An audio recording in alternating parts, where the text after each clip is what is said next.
Паркинг површени и 2 крака од улицата Димо Хаджидимов добија нова асфалтна подлога по барање на граѓаните кои живеат во овој дел од градот.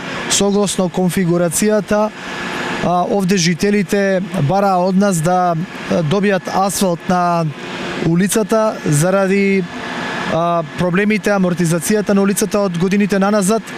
Така да, согласно динамиката, денес ќе завршат активностите за асфалтирање на овој потек. Градежната офанзива предвидува реконструкција на најмалку уште 10 улици во наредниот период.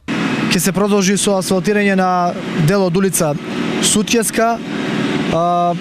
Практично ќе се работи на неколку други локации кои што веќе се започнати, така да согласно предвидениот план за работа во програмата за уредување на градежно земјиште